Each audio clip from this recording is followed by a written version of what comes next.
wanna hear from Lester and Leslie. Let's talk. We're on a journey, come along with me. Let's talk. We're bringing a new perspective. Let's talk. Let's talk. Let's talk with Lester and Leslie. Hey, Leslie. Lester. How you doing? I'm doing good. I'm pretty great. How are you doing? I'm doing really well, actually. I am getting ready to go out of town for Washington, D.C. Black Pride. By the time this recording hits the the stream or whatever, it'll be past the time. But as we are streaming live right now, we're streaming live right now, y'all, on Instagram, on Facebook, and YouTube. So there will be records, visual records. Oh, yeah. Definitely visual records. Yeah. People have been saying for a while, at least friends of mine that listen to the podcast, like, oh, you guys should go record live or whatever. So we are doing that now, and and it's a janky setup. I'm just going to tell you ahead of time. However, it is effective. It's doing the thing. I Googled what's the easiest platform to navigate that allows us to stream multiple places at once. And I found a place. I'm not going to say it's on the live, but I'm not going to say it on this recording because we need sponsorship because this shit is not cheap. So if you want, if you want me to say your name, send me a check. Send us a check. Excuse me. This is a duo effort. But you can just send it to him because I don't know. You handle put it in my name and I'll disperse. Yeah, you do it. But no, setting up for this was quite a task. But anyways, DC Pride literally just got the email last week and been working on that, trying to set up for that and set up the performance tracks and sending pictures and bios, revising bios every time.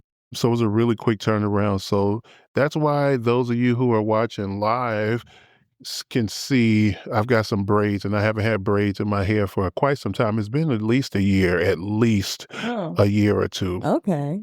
It's been actually more than a year. You didn't have your hair braided for the show you did in New York? No. And specifically because that character was supposed to be like this. It's a timepiece. It's like slavery time, then going into like the Reconstruction era. Like I was thinking Afro, and also at the time I was also doing a Al Green tribute. So it just the character I was playing and also the concert I was throwing in that the Afro felt more appropriate. So yeah, it's been more than 2 years since I've had braids, and I was kind of scared if we're going to talk about us being in our age group. Because I don't know if you've noticed, I have this gray hair that's been on the left side of my beard. The grays are starting to come in, and I'm sad about it. Why? Because it's a sign of the times. Because duh, you can look at that like on your driver's license. You can, but how many times you got to pull that out? Well, I pull it out more now than ever because, anyways. You don't have to pull it out. I'm getting older. And that's just a reminder of that. But I was scared that I would look like one of those, and I talk about these kind of people all the time. Well, I used to talk about these kind of people all the time, those older guys that can't seem to let go of their youth. So, you'll usually see them, especially here in Chicago, in certain sides of the city where they're wearing, these jumpsuits and, and shit like that, like jogging outfits. And then... okay. That reminds me or of a jeans sketch that Drewski did. Yeah. Is that the same one where the fraternity brothers, the old fraternity brothers or something? That seems like it's on the same road, but not the same lane. Because I feel like Drewski, when you say fraternity, that registered to me as something else. I'm more so talking about I especially see these kind of guys on the west side of Chicago where If you look at them from the back, you see the little jogging suits or maybe like a snapback or something like that. And you like, oh, that's one of them young cats. And then once you look them in the face, you see the grays and the wrinkled skin, and you're Oh, just like, oh, you oh, can't let go of your prime time. So are you're dressing young, and maybe you're trying to attract young. I'm not necessarily yeah. trying to attract young. I want to try it, but I was scared that I would look like someone who is trying to, I don't know, recapture their youth. But they actually look decent because I don't have as many grays. So I don't think I feel like that type of braiding would be timeless anyway. mhm, You know what I'm saying? yeah. So, like, if you were like in completely gray. People my age group, and they usually start going for their dread journey. Okay. It My good friend Crystal, she when we first met, she initially was like a backup dancer of mine because she was dating a friend of mine in high school, and able to tell this story cleanly because I told her that her mother's 75th birthday that she Oh, recently had. I don't know if I told you, we got a lot of catching up to do. We haven't talked in oh, like that's months. I mean in well, not like weeks. what it feels like months Yeah, it feels like months because because we we see normally each other talk every all the week. time. And yeah, and in between. But you've been super busy, I've been super busy, but a couple weekends ago, my friend Crystal, she put together, I think it was a 75th birthday party for her mother, and she, of course, invited me and my family to attend. I sung happy birthday for her. Oh, She had this really nice banquet hall on, like, what's that? Elmwood Park is like North Avenue and like maybe Irving kind of area. So like okay. Elmwood Park kind of, that's Yeah. what's I sticking know out in it. my head. Yeah. West Northwestern suburbs, northwest of suburbs. Chicago. Yeah. Hmm. Yeah. Yeah. So she rented out the hall, and it was really nice. But so they did this thing where they wanted every table to say something about her mom, like how they met. And one of her mom's friends that was sitting at our table had to get up to use the bathroom. And of course, by the time they got to our table, she was still in the restroom.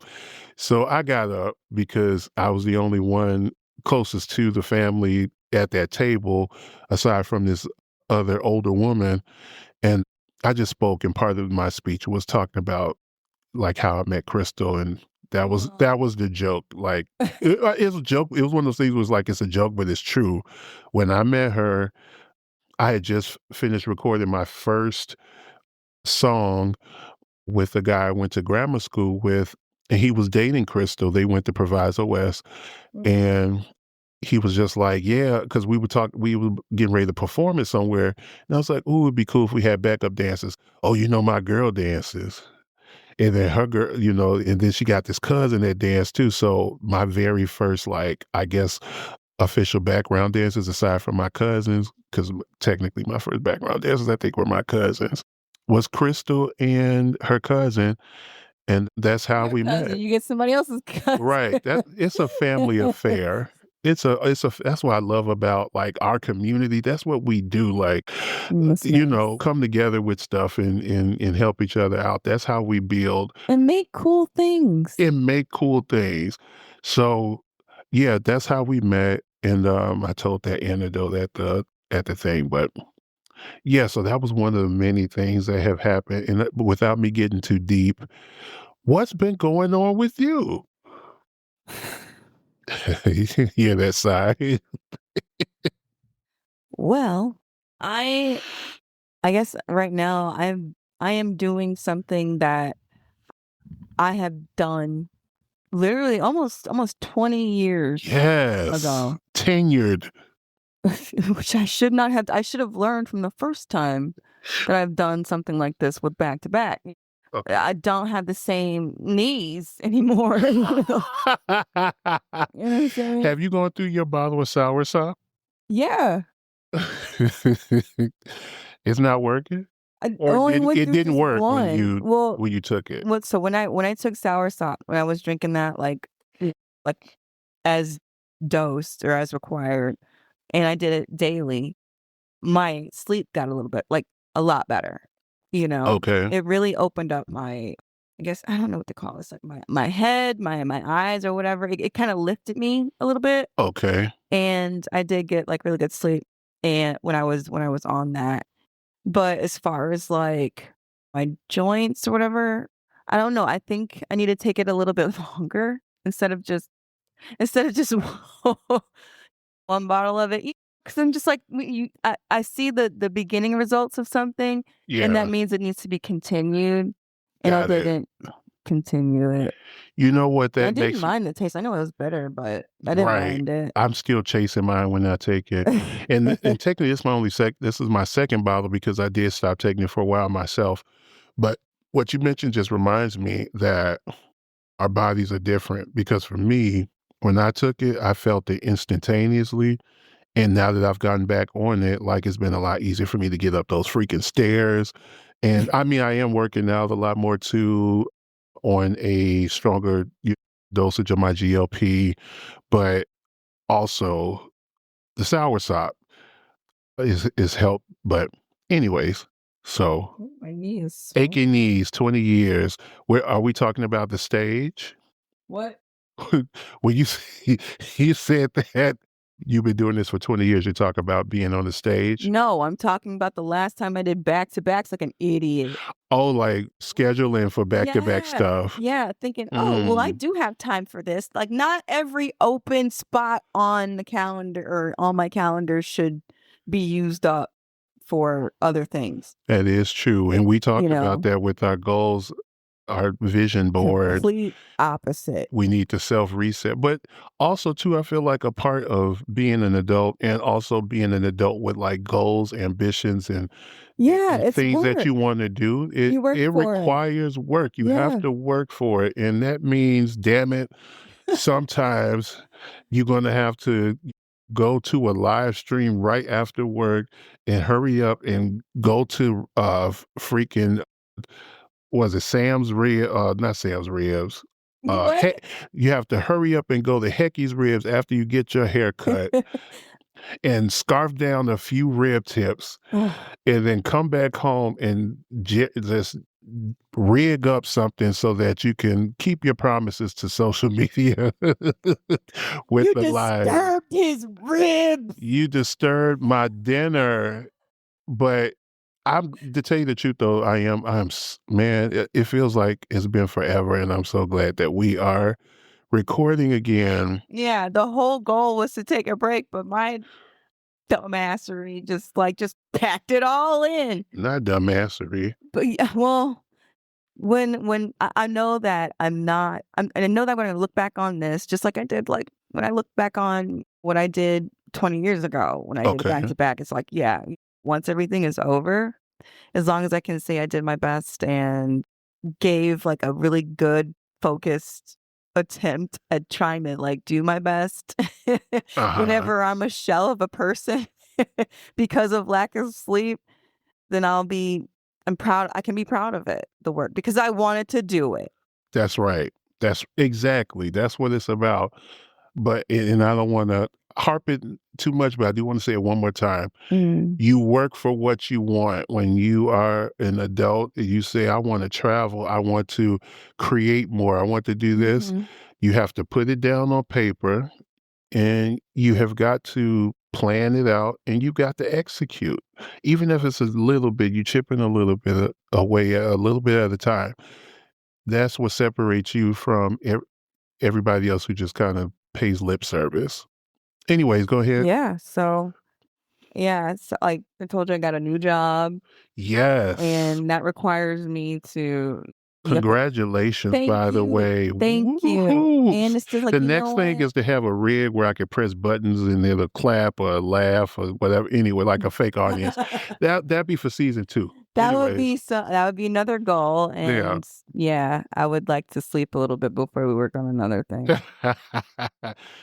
Yeah, so I got a new job, and it's one of those things where it's like, okay, they got like good benefits and all other things. I'm like, yes, I want to be able to go to the doctor. Can we say it that you working for the good? No. We can't say that the G. Not what the actual job is, but what sector in the of job market that you're in. No. No? Shit. Just know it's a good job. You know what? If y'all could piece it together, if y'all listen to prior episodes, because we have talked about these kind. Anyways, go ahead. You got you a good job. You got you a good job, Yeah, yeah, and I'll be able to go to the doctor. whatever that means. I'll be able to go to the doctor, and I'll be able to like even get glasses, which is crazy, and so Yeah. I'm just really happy about that. So obviously, yeah. But then in the transition, like I agreed to train the person who was going to be taking over my other job, Mm-hmm. and so in that, it's like I go to like I leave at 5 or I wake up at 5 o'clock to leave at 6 to check in like at work because like I said, early shift. And then like right after work, I'll be in the car for an hour to just get back Jesus. home to sit at my desk to like do the other job to like transition out of that. Mm-hmm. And then right at like 6 o'clock, I gotta leave to go to rehearsal at 7. Jesus. Yeah, and then sometimes the At least traffic you gets got that early dicey. shift at the new job. Yeah, but here's the thing though, because of that schedule shift, I thought I could just do everything. You know what I'm saying? Trying to be superwoman. Well, no, not trying to be superwoman, just saying like I can. And it's just like now the back to back, like at first it wasn't such a big deal. Yeah, it was a big change because like my days are earlier, but now they're longer because if I'm It's a up lot at 5, more. yeah, I'm up at 5 and then I don't get home until like late, like around 11 kind of thing. Yeah. And so like It's a lot. it's a lot. It's a lot. Yeah. And obviously this will be it's just for a short period of time. Right. But, The transition. the transition Mm-hmm. and it's a lot of just realizing, okay, now I'm trying to get into the groove of something different. Right. And that requires me to go through some kind of discomfort. Right. That's right. And I mean, I guess that's growth. I mean, but now I'm at a point where I'm understanding what balance is, Mm-hmm. and this is not it. Well, okay, so what you just mentioned reminded me of a conversation we had, which I won't talk about on here in detail. After, oh yeah, look, what do you need? A sugar pickup. Oh, dang, they loaded me up. As always, what you just mentioned reminded me of what you had mentioned after I came out to see you at one of your plays, and you would talk about like how the setup was a little different than what you have normally done when it comes to plays. You know what I'm talking about? Yes. Okay. So, because I don't want to go any further than that, but in terms of the thing, but what it, Because that's like it's kind of like that because I'll just say it. Mhm. So the show that I'm touring with is double cast. And so therefore which is really cool, I'm going to say, from an it audience perspective who went and saw it twice. you saw That was so cool to me to see an interpretation of the same thing from two different. Anyways, go ahead. One, yes. You see what I'm saying? But the story was still clear and it was still the same, right? Yeah. There you go. So it's just like that being in a show where I have my way of portraying this character, but then the main cast that I am with, we all like have a main way of we telling the show. And then because it's double cast, because of like scheduling, I guess, yeah, we have to be able to tell a story that matches the other our new cast's energy. And because if it's like all weird or whatever, it feels like it's like a funky puzzle. Right. You know what I'm saying? And like you even seen it with different people, same story. And Mhm. you know that like, oh, like and not just the way that actors are telling the story and acting together. That's a flex too. So like the next thing about the show is that being in different venues and different spaces, and that's a flex too, because we have to adjust the spaces because some spaces only have one entrance. Some have 2, some have more options, you know what I'm saying? But, like But that's kinda typical of a traveling show, right? Because I was a part of a traveling show too yeah, for temporarily, and if you don't bring your own set. right, that's what makes you guys a little bit more unique, but then again, I'm not as much of a theater aficionado or whatever the word is where you say a connoisseur as some I feel like there's probably other companies that function the same way that you guys do. I feel like, you know what I'm saying? You like Finding different like working in different venues where the setup isn't necessarily always the same, so you gotta kinda sketch it out ahead of time, plan it. How do you make those impactful moments continue to be impactful regardless of what venue or space you're in? And from someone who has saw this twice, that was so cool to me to be able to still get those hits and those like the audible effects along with the light when it's on, when it's off, that kind of stuff. Like all of those little details create the story that you as an audience member see, and to be able to pick that up and do it in this space, do it in that space, do it in this space, and have it work. That's just shout out to the Violet right. Surprise Theater Company. Y'all are so dope. Anyways, go ahead. Well, yeah.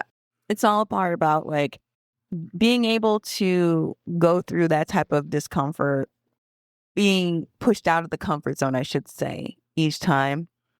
Is like a way to build something within Yeah, myself. And so, it's yeah, a stress. yeah. But, like, in order to get stronger, you have to put yourself through some kind of rigor. Just like working out, you know what I'm saying? You That's don't right. go to the gym and you have, like, results in mind, like, say, like, you want, like, your arms cut up or something like that. Then you got to put in the work at the gym to get your arms cut up. And then not only do you have to do the gym thing, there's a nutrition thing. That's There's right. there's other factors. There's like your health. You know what I'm saying? So in order to That's get right. optimal results, you have to do things that you didn't normally do. There's our special word again. Optimal. Optimal life, optimal health benefits, optimal what yes, anyways, go ahead. Yes, optimal ways of doing things, optimal operation. So, like, I'm understanding, okay, these things are, yeah, I'm not used to, you know, leaving the house so much. Working from home has spoiled a lot of us. I I wouldn't say spoiled to me. well, I won't say you're right, spoiled is probably not the right word, but No. it's a new way of work that we've gotten adapted to now that since COVID has come and gone, having to go back to kinda like traveling to a space and working there versus working at home, rolling out of bed literally. Like, I yeah. Anyways, yeah, I understand. Well, my thing is that I'm not putting myself in danger every day to get to work, as in traffic. Right. I don't like driving like that. Mm, And I then forgot what traffic even looks like. It's been so long since I've had to report to a building. oh, Well, I'll take that back. When I did the show, I had to drive all the way to the South Side for rehearsals, and that was a bitch. mm, But but the and it was cost, during well, rush hour. yeah. And then not only that, the cost of gas and the wear and tear on my vehicle. Like, all I'm thinking Yeah. about is more things I got to pay for. Look at that adulting you. Is it? Because it's driving me a little batty, a little crazy. Ugh. It's Oh, freaking we're nuts. so Like, I'm grown. like freaking neurotic all the Mm. time because I'm just like, oh my God. I'm in a good 2-ton little vehicle on the road going about like 60 miles an hour, shooting down with other people going like 70, 80, 90 miles an hour That would be me. in different kinds of cars and like different places to go. Yeah. And You even drive responsibly, even when you're under stress. yeah. I am the 70, 80 mile per hour driver. I'm trying to get somewhere and I'm running behind. And then I get mad at people that aren't on the same page as me on the road. And that's what I got to I worry run across about. somebody like you would be like, Yeah. get out of my That's way. what I have to worry about every time that I get on the road. I got to worry about those different kinds of drivers, and then the ones who don't want to go speed limit, and then Right. and then at certain times, like coming home or going somewhere else that I need to be, I'm not only on the car with them, on the road with them. I'm on the road with like hundreds of other thousands of people on the street trying to get out of work and go home too. Right. So then it takes me twice and a half as long to get back, and that's how long I'm in the freaking car. And Jesus. yeah, and then see, it's not just the travel part Mhm. and not being on the road with all those people, but the likelihood of getting into accidents, because there's always one. That's A right. lot happens in an hour and a half with such a stretch of road to go down, So I'm worrying about these things. Somebody hitting me, like Hong Kong. Look, I don't understand what you're going. I'm going speed limit in my lane, and I'm just going where I need to go.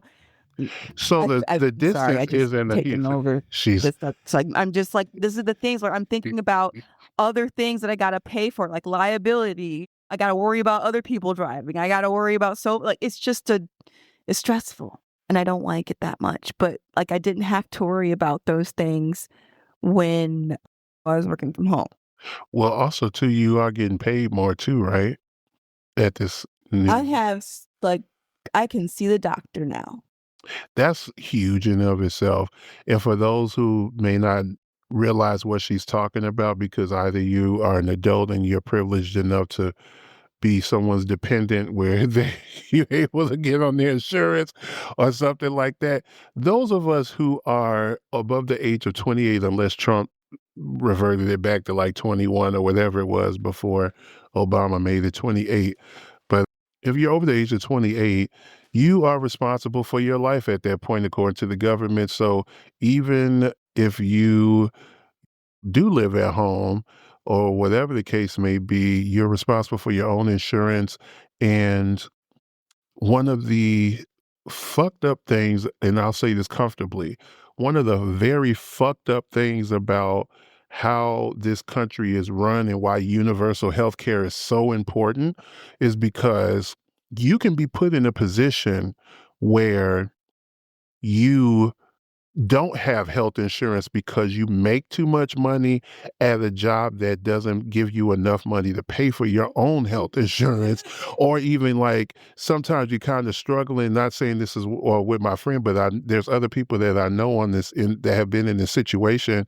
You make too much money to get help, but you don't make enough money to survive, but you don't make enough money to freaking survive.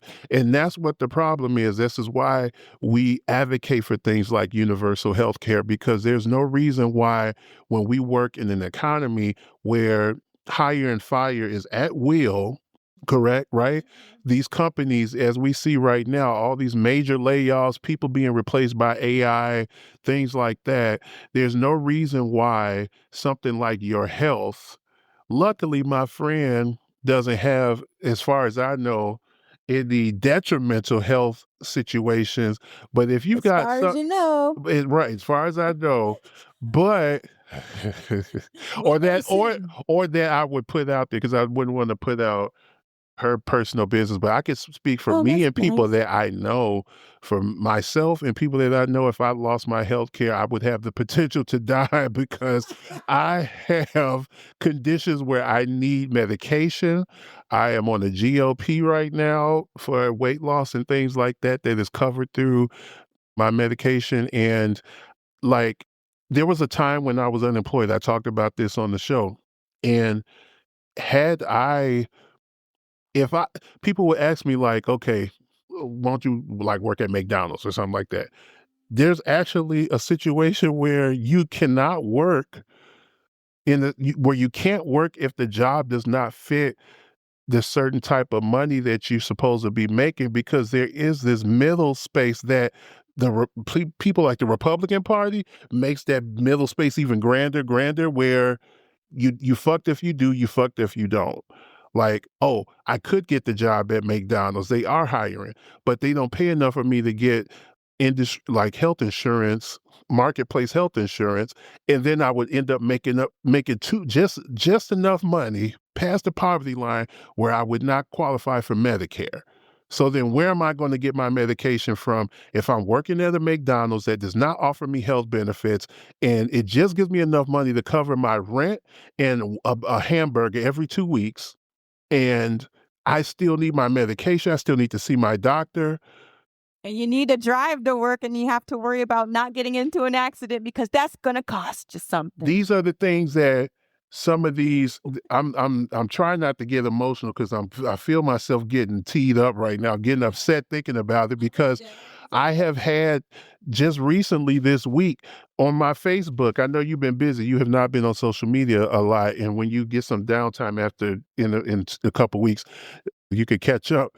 But this week, it's been a lot going on in government and policy, and I've been talking about it on my Facebook.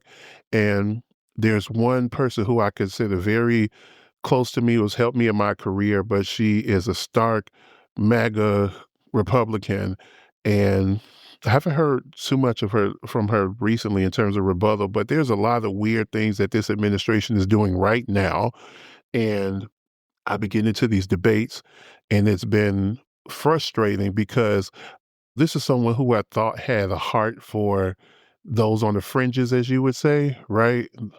And it takes these conversations for me to realize, damn, you really don't have a heart, or you don't understand these things, these scenarios where someone can get screwed out of living, really. Like, health should be a human right in the greatest country in the world. There's no reason why someone who is diabetic with high blood pressure, someone that, is facing cancer or whatever serious health condition that they face, is they're scared about their life because it's tied to their job in a job market that is so freaking fragile. That is concerning. Policy needs to change that. And if you don't understand what the value of universal health care, that's a privilege that you have, but it detaches you from reality because there's too many people out there who are under those conditions where they could lose their life based off of what kind of job and work that they have, because they'll end up making too much money to get help and not enough money to survive.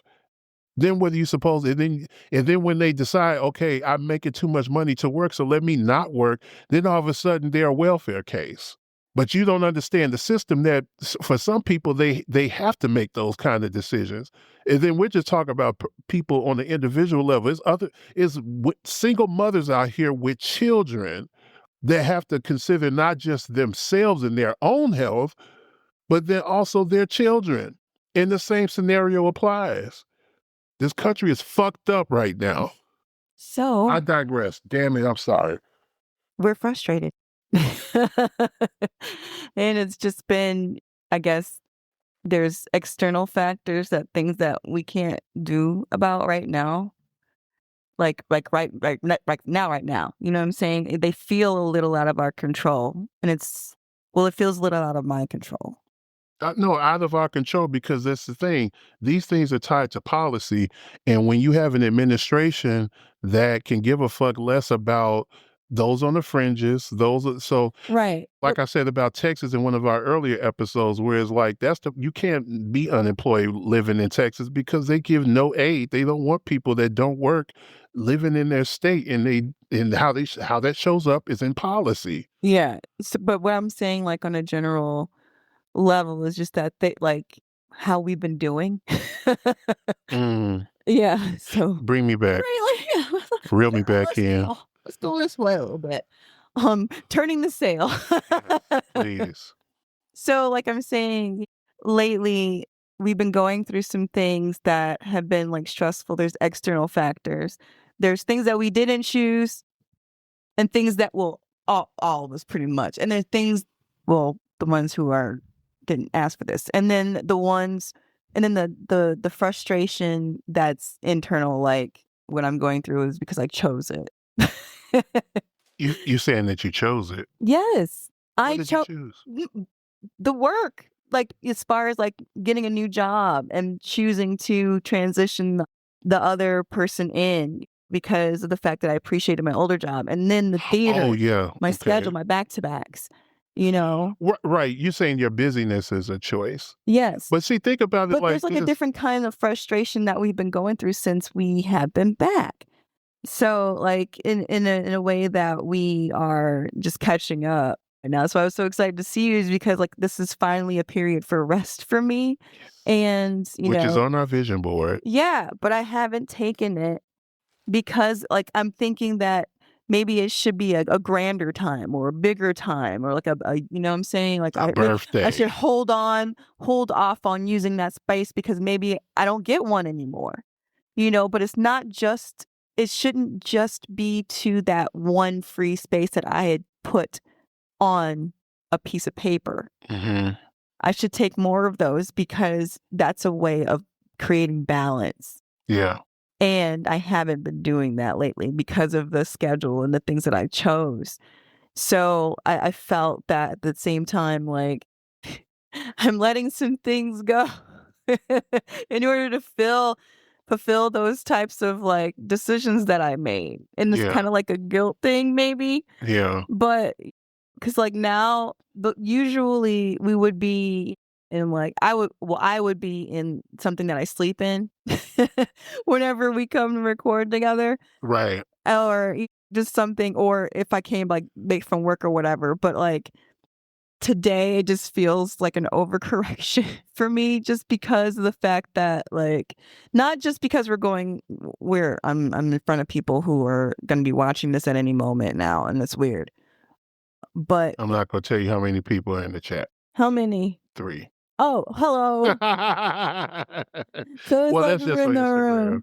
Hello, everybody in the room. Yeah, thanks for showing up. That's cool, watching me like ramble. But I mean, this is how we talk. Yes.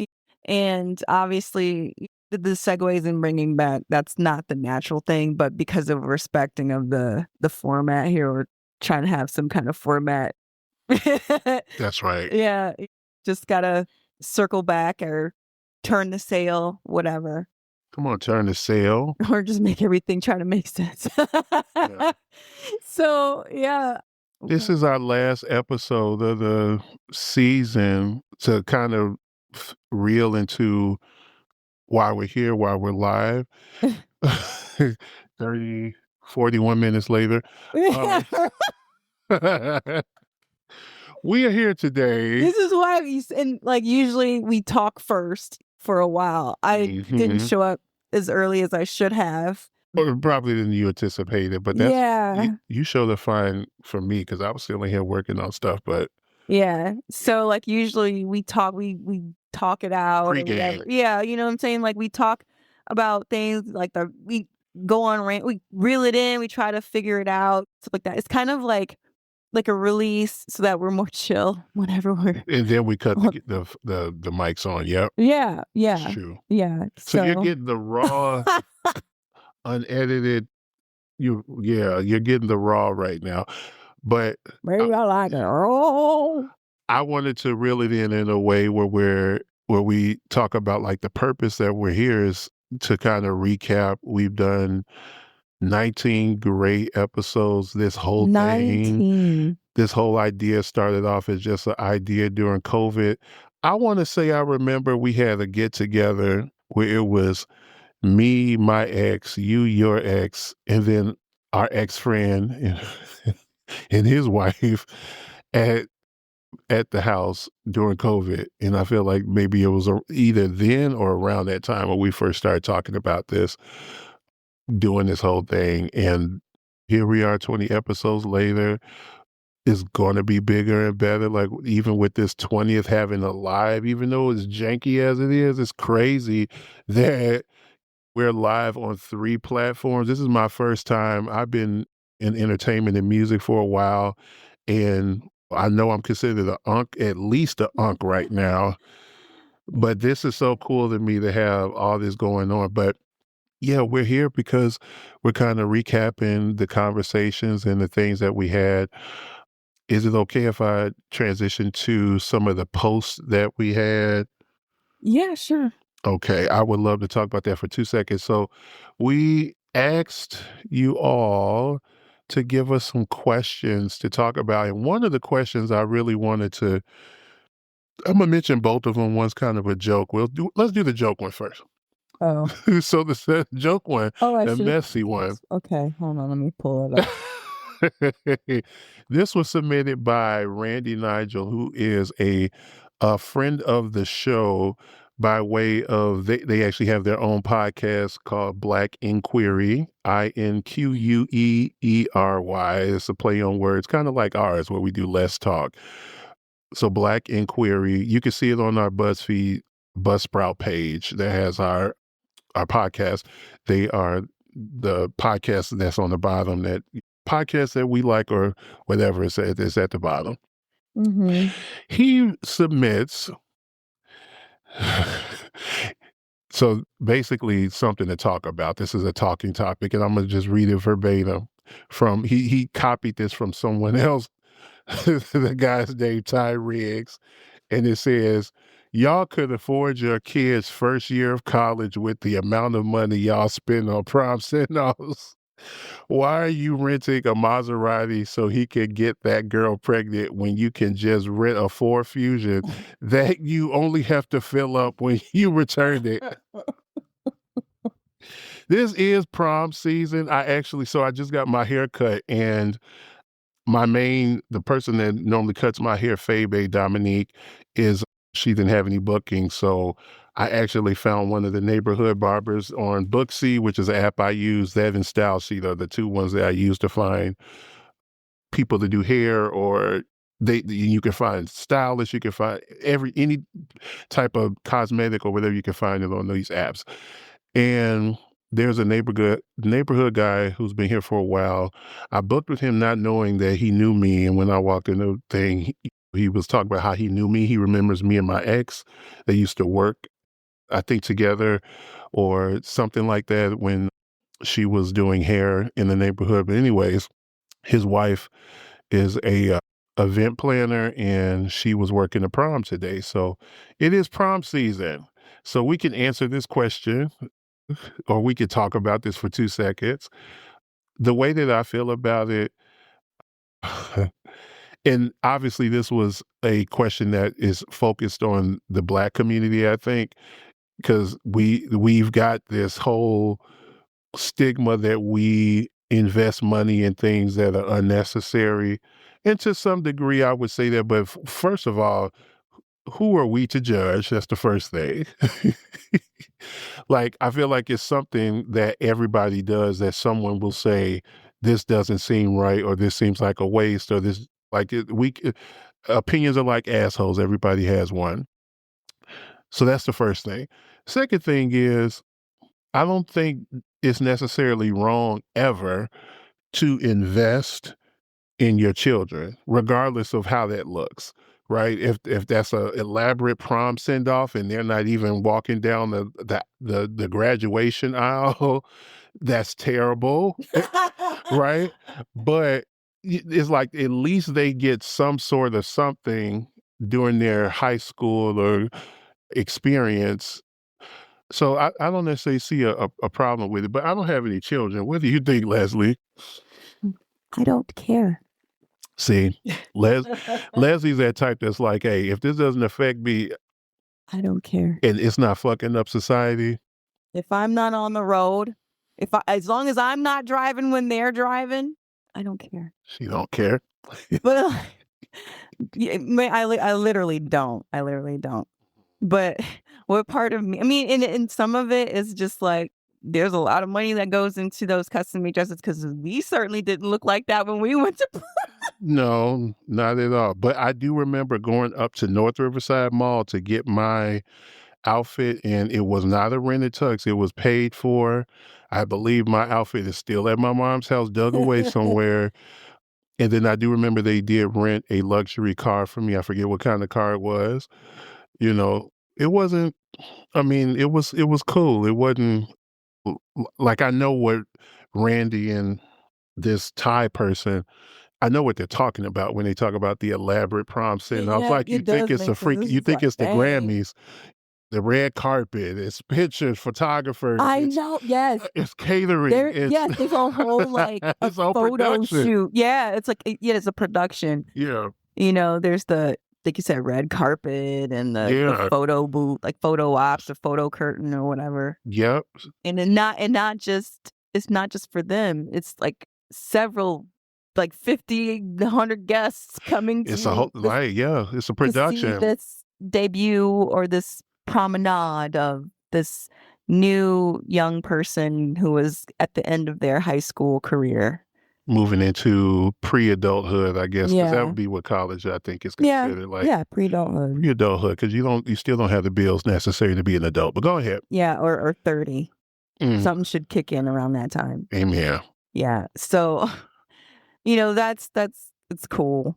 I certainly didn't get like all that. I don't think I wanted it, but it's just another way neither. of people wanting better things that for their kids that they had for themselves. That's right. And I'm not going to say shit about that. So That's right. That's right.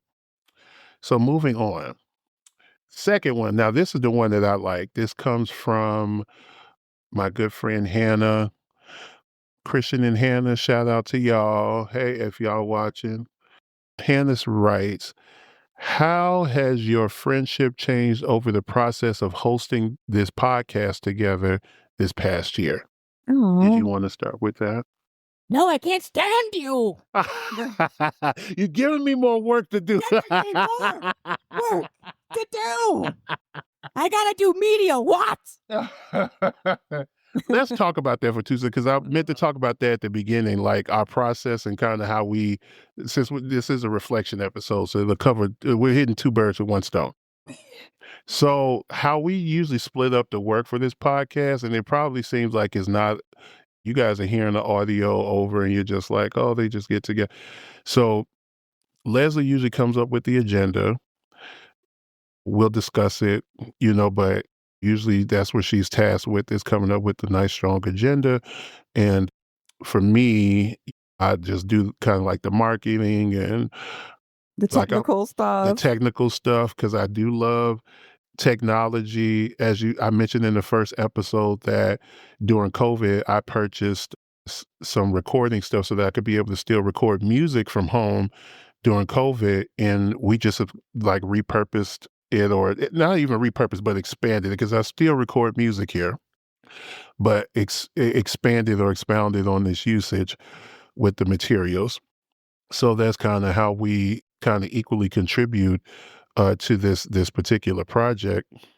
But to answer, did you want me to answer first, or did you want to? Yeah, go ahead. You can answer. Okay, so for me, I've gotten, first of all, to know my friend a little bit better. When this question came, I thought about it.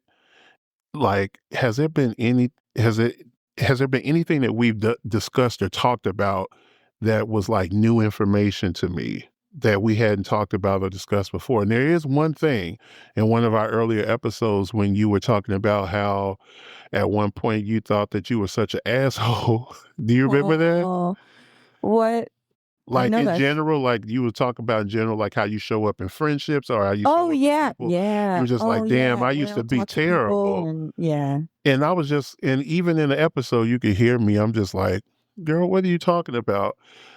So that was a learning for me. And then when I thought about it even deeper, I thought about this question to ask you, Leslie. Are you ready? Do I need a seatbelt? Maybe, maybe not. I don't know. Okay, go on. So my question to you is, because like, honestly, I can't think of one moment that I feel like you were an asshole to me, or in any situation really that I've even been in, even when we talk about some of the friends that we may not even talk to that we used to be mutually acquainted with. Like, even when some of them were at their worst, like, I know I have showed up in ways where I know I wanted to intentionally let them feel how they make me feel. You have always been like, in my mind, you've always been like the voice of reason, the one that is tempered, is like, so when you threw that out there, I was just like, girl, what are you talking about? So that made me wonder, like, has there been any moments in our past that, and the reason why I'm hesitating, like staggering when I'm talking, is because when I thought about this, I was like, I wonder, did you think that this moment that we had or that moment, before I throw out what my thoughts are, I'm wondering, are there any moments in our past that you felt like maybe you didn't show up, or maybe you felt like you were being an asshole, whether it involves me or anyone that we were mutually associated with? What's your thoughts? Because we didn't really get into detail when you mentioned that.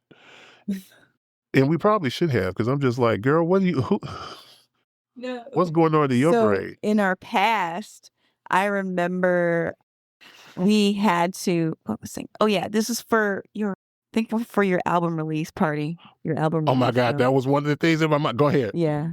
Yeah. That part. And Expound. so I'm realizing some things now, but I'm not gonna make it as an excuse. So like I was supposed to be designing t-shirts. Were you? Yeah. I don't remember Because that like part. one night I didn't go out because y'all want me to go out, and I was just like, no, I have to do some work. I gotta do, I gotta do this thing. I'm just sitting there, and I went through the whole like paralysis thing Mm-hmm. where it's just like, okay, I can't go out and have fun because I need to work, and I said I was gonna do this, and I didn't do like I need to work on this. Like if I'm going out, and that means that I'm just like totally Saying not. F this work. Yeah, you know Yeah. what I'm saying? So that's why I stayed in, and like I was trying to like sketch some things together for these t-shirts that never came through. I And must have forgot about that, because I completely forgot that man, that I was. sure didn't say anything See, either. we made it work. That must have been one of those just kind of coloring things, like oh, we can do like things that it We just wasn't the say we're gonna core. do it. Yeah, because it Yeah. wasn't the core of the project. Like obviously things still went forward, And but it was a good time. It was great. It was great. But yeah, I was just like for the album release party, Mhm. as far as like the marketing and whatever, I made the press release packages, and Yes. just like I was told to do in college and told how to do it. But my dumb ass should have been like, okay, I had done an internship at one of these media places, and I've definitely seen pressed kits that looked a whole lot more interesting than the standard manila envelope, blah, blah, blah. And me, this being my first concert, I didn't have like a standard. So whatever you would have done Pretty much. And was amazing to me. But that's funny. I thought of that concert as maybe something now again, this is me thinking about what you might interpret as being an asshole, not necessarily what I took as you being, because I didn't. What I thought about what you mentioned is the release party. I know there was some times when there was some kind of soft deadlines that I wanted to throw out there in conjunction with the release party that Mhm. I feel like I had to maybe re-ask a couple times. Mhm. I didn't necessarily look at it as an asshole thing, though. I looked at it like you got a million things going on, and And kind of did. so it's like there was grace there, and it wasn't like you were just like unreachable or MIA, or like it wasn't like fuck this shit kind of energy. It was just Ghost like, you. right, it was like, my bad, blah blah blah, whatever. So I never looked at it like that, but that's the only thing I could really think of. Were there any other moments that you think of where maybe you were an asshole? I know that there would be times where like I would see a text message come through, and I won't respond to it, and it's not. Shit. I never think that way, but that's what it seems like, and I'm just like, oh my gosh, I'm realizing that it literally says red on there or whatever. I'm like, oh my god, let them all read, and these are actually important people. You know what I'm saying? Like you don't do that because it looks rude, but literally in my mind, it's like, okay, I'm not ready to answer that question right now or respond That's to it right. right now. I'll get to it when I can, and usually I forget, and then that just is taken into like, I think later on when I revisit these messages, like I haven't heard from this person in a minute. I'm like, oh shit, no wonder, because of the fact that I left them on red and forgot to respond. it was my turn, and I just totally didn't like. I just like you leave people hanging on like words with friends or something like that. What they call it, rabbit? What? is when you get distracted, what do they call that? Squirrel. Squirrel. I have an answer for you, but I want to give a more detailed answer. So let me turn back. Squirrel. Yeah. The reason why I can explain it so great is because that's why we're friends. I do that all the time myself when it comes to family, when it comes sometimes even with work. I think I have a bit more control because that's my job and there's a reputation that I like to uphold. But and you want to make sure that you show up in the best way, and that's your job, your health insurance, all this stuff that I now know. I am so I am being being unemployed is a trauma point because you Mm-hmm. really get to understand how fucked up you are and not having a job and the things that you thought were just that.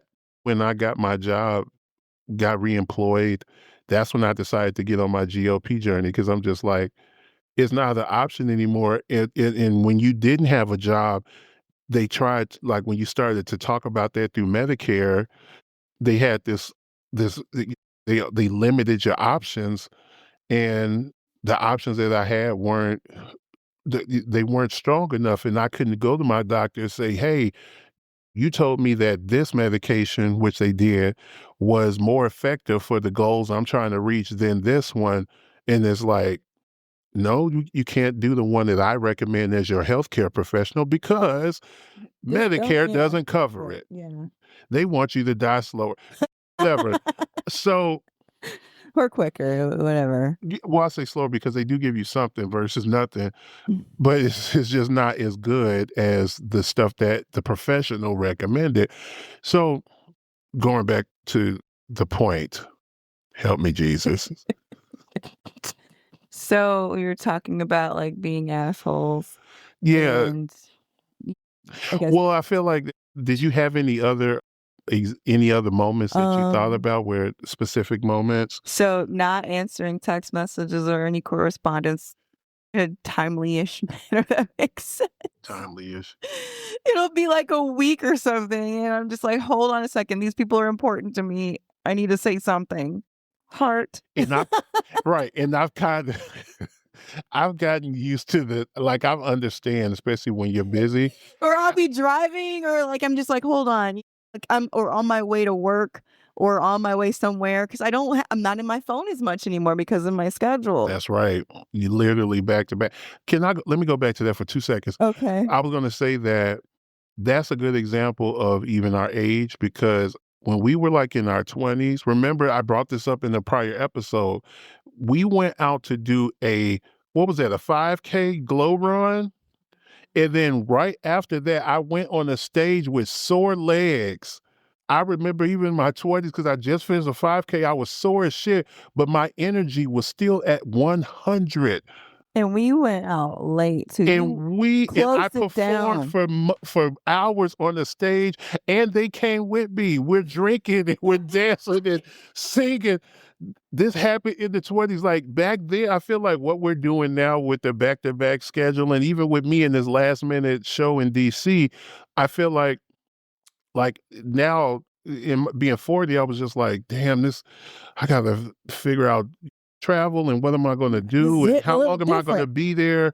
And then we got our final episode. Like this came after we already had scheduled months ago that we would record today, and like this kind of threw it off kilter. And I'm trying to figure out how to fit it in because this is a great thing to do. It just would have felt way lighter, way easier in my 20s than it does now at 40. And I feel like that's the case with you. I feel like you would be spritting and sprite and if that's a word, with what's going on right now 20 years ago than you are right now. And I have a whole lot more at stake now, right? Right. Right now. So Yeah. not the same knees. Not the same knees. And yeah, me thinking that I could do this again. Like I should have learned from the first time, understanding the fact that okay, now the game has changed a little bit. Just a little bit. Just a tinge. But like you said, it is a goal that we're going towards. So it feeds into all. But I just wanted to quickly, that was a thought I had earlier. Like, man, this would have been nothing 20 years, even 15 years ago with us with having these kind of malleable See, so scenarios. this is another reason, and I'll answer the question also. Mm-hmm. So ever since I have known, well, not even really, but when we realized that we were like, when we started to get to be really good friends, like in the beginning of college, we started to realize, wow, we had a lot of the same experiences in the same spaces at the same times. Right. And even in our lives separately, how things have paralleled so much between. It's just so weird, you know? So like I think once we made that realization not too long ago, like I guess at the concept of like we could do something like a podcast where we talk Right. about that. So around like the first inception of this, we were just like, yeah, you know, we experienced the same things, and we ended up like touching back or getting back in touch at different points of our lives when they're like kind of mirroring each other. One goes through one thing first, another one goes through it at that point, you know what I'm saying? And it's just like how our universes have kind of like aligned in a way. And so we use each other a lot to check in. Right. A lot. And you're just like, hey, are you having this kind of experience? And like, how are you doing that? And like, are you growing from this and stuff like that? And that's how like those types of conversations, as far as like checking notes with each other, I think have made this friendship like so healthy and on a trajectory that's just makes sense for us. All best friends should have podcasts. Sure, why not? Yeah. I mean, cool. Oh man. Somebody said 40 is the new 20. No, it's not. 40 is 40. Shout out to you, Chi-Town Followers Official, and also the other ones that have been here, Tarvis Mac and your brother. He said you were eating on camera. And Zeke, how you doing, boo-boo? You're not supposed to do that? Well, I guess Andrew thinks so. You have to get back to him later. Another one. And I think I'll have one. I will love one. Thank you so much. Oh, chocolate. Yeah. No, oh my God. And I don't have water. I'm going to flush it down with more sugar. Cheers. Yeah. How we sit here talking about our needs of GLP-1s. Oh, we're eating all this shit. So you kind of, you know, I guess I put it on myself, yeah. All right, so getting back to the agenda, we've been talking about it throughout the show already, just reflecting on the podcast. Has this podcast or just this project in general impacted you in your current day? Wow. So I guess I would say that it's kind of, I didn't think people, well, it's not that I didn't think that people would listen to my type of story or our story. I think that maybe just didn't want to share that much. Because you're generally, I mean, I'm in a position of privilege because we're friends. So all the stuff that we've discussed and obviously a little bit more that's just between us, I get the opportunity to experience that with you. So from my vantage point, I'm just like, oh, we're just chatting like but when I see how you interact with other people, I'm like, you're a bit more closed off with your personal life than I am. I'm pretty, I write songs about shit that I go through and they're out on iTunes right now. That's really good. Stream Sweet Isolation, by the way, right that's my now. favorite song. That's a very good example of what I'm talking about. I literally took, you talk about intimate, I took an argument that I taped just in case I need to show it in court. Between me and my ex, it was a very aggressive argument, and I made that the intro of one of my songs. With her permission, though. Yeah. Like, once we came down and talked about, I was like, well, you know what kind of man that you've been with. So I've been a musician the whole time. Check this out. Like, I made it, and I let her hear it, and she was just like, that's cool. Yeah, put it out. So I love that. I'm so one of our worst arguments is out there for streaming right now, Sweet Isolation. I mean, yeah. But I've always been that way. I've always been kind of like an open kind of an open book. There's some things I keep to myself too, but you know, that's probably where you and I kind of differ a little bit. Mm-hmm. Like, I find it very cathartic to speak out, and a lot of times it's necessary, especially when we're talking about like politics and stuff like that, because as I'm understanding and learning as I grow, there are people out there who shape their views and ideas based off literally just their vantage point. So you guys, excuse me, I really did have Hecky's ribs before before I turned on this camera, so I'm burping a lot. So good though. The one black-owned restaurant here in Evanston, Hecky's Okay. Barbecues. If you're ever in this side of the town, check it out.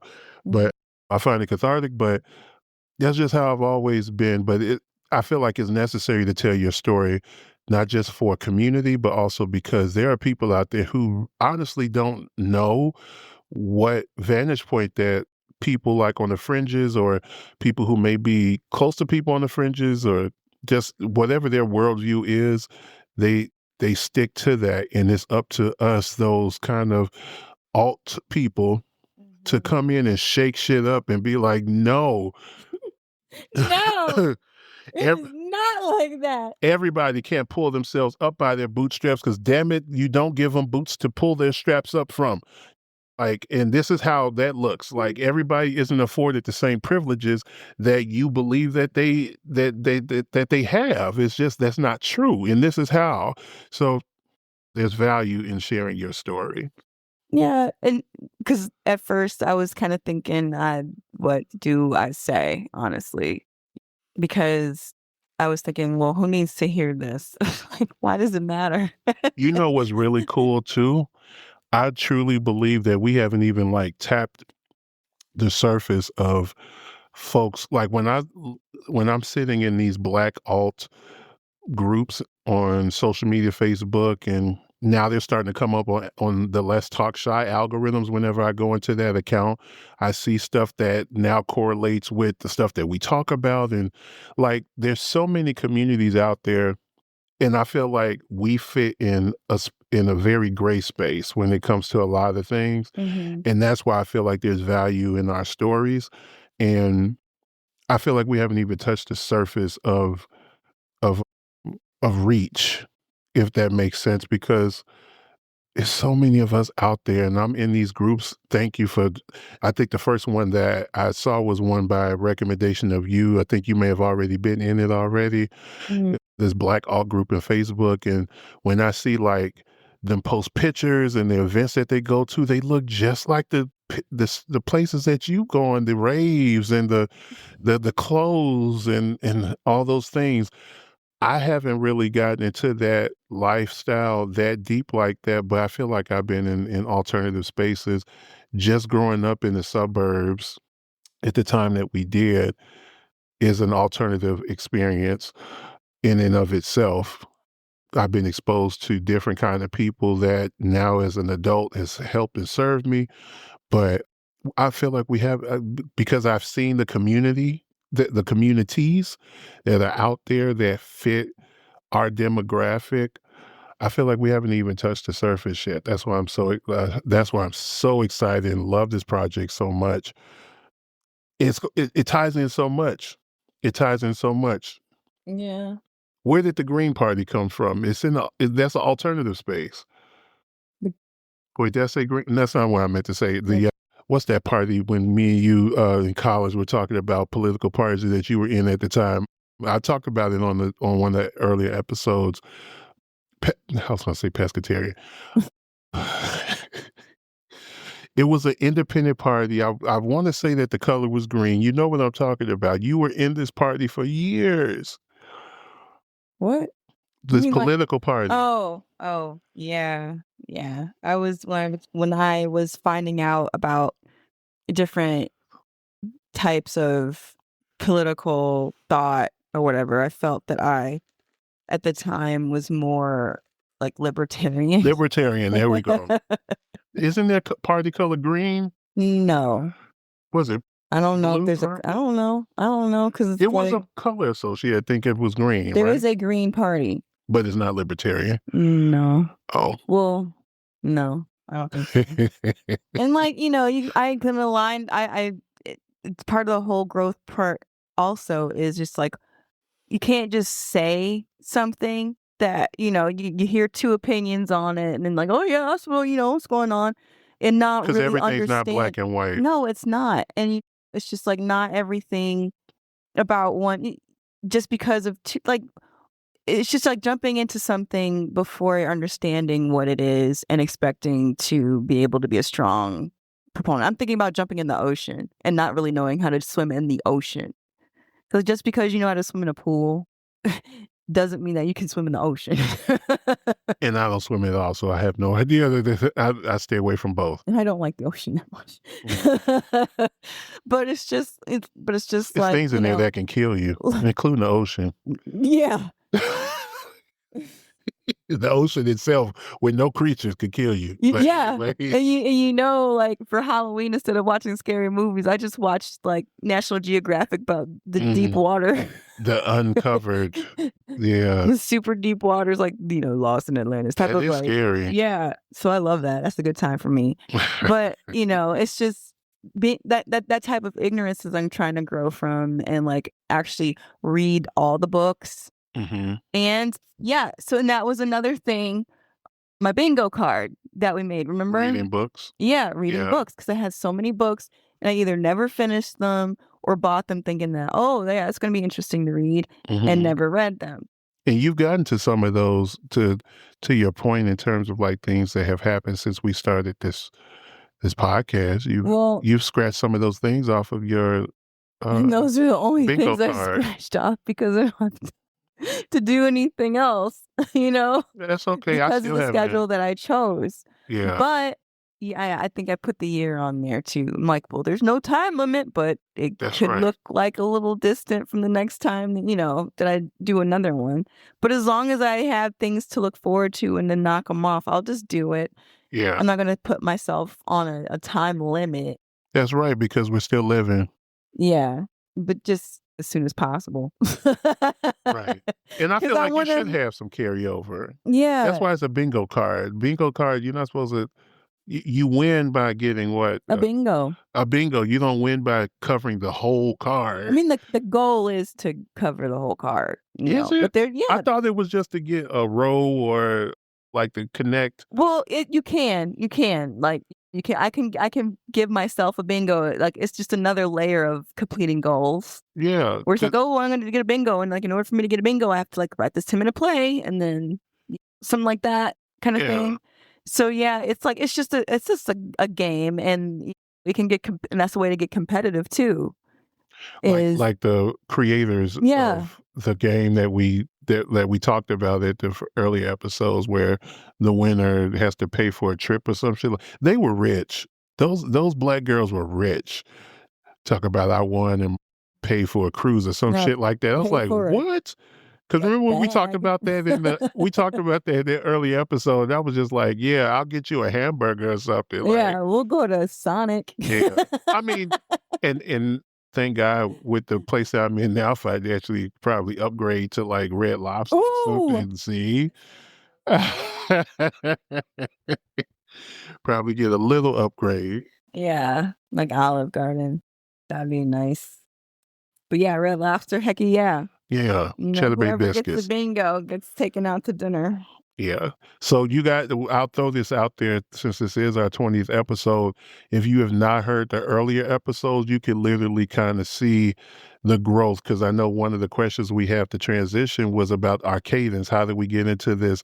One of the things that I know early on I established a tagline that I wanted to use at the end of every episode, where we said, this is your favorite uncle and auntie. And then Leslie came up with but we ain't claiming y'all. It wasn't meaning for that to be a thing. Yeah, now that's how absolutely. Because it literally is a thing. Yeah. It's not the intention. The intention of this is not to instruct. Yes. It's not to like instruct or whatever. It's just to align the find community who might have the same story or the same type of experience, and to expound on that. Because Black is not a monolith. That's right. There's so many types of everybody. And it's just like, if we can just start it there and just make people realize that nuance is a thing. We can't say it's dead because it is unfair to just put people in a RGB type of box, red, green, green, and blue. blue. Yeah, for Color, sure. light is on a spectrum. And if you want more light in your life, you have to embrace the spectrum. Yes. You drop them verses. That you're absolutely right. We are not a monolith. Even when we think if you do true African studies, like there were hundreds upon hundreds of tribes before we got fucked up by colonization, obviously. There were hundreds of tribes in Africa. So even us as a continent, like we function differently. There were societies that had matriarchal leadership. There was some that had patriarchal leadership. Like there was different structures and studies. There was some that acknowledged different sexualities and things like that within our lineage. And what happened with colonization, which in my mind, the way I'm interpreting, especially in this story, is a means to try to create a monolithic society under colonization. I feel like that's one of the purposes. So when colonization came in, that's when all of that history got erased, and then they tried to teach us that some of the things that they didn't agree with, like certain sexualities or women in leadership, those are things that came from colonization, from the white man trying to take over. And then we ended up, I don't know, Stockholm syndrome, whatever, adopting, believing it, and then went as far as to say, and this is even in some areas in Africa, like Ghana, where they have outlawed homosexuality and things like that. And it's like, that's not true to the history of the land that you guys are on. You guys are trying and attempting so hard to be white and don't even realize it. Because just like in our last episode, the alignment to the majority culture meant survival.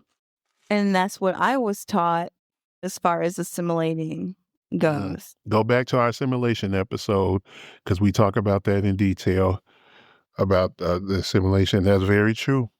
That's very true. And so like a lot of things get erased because of feeling that being farther away from that means acceptability. Well, survival-ish, mostly survival.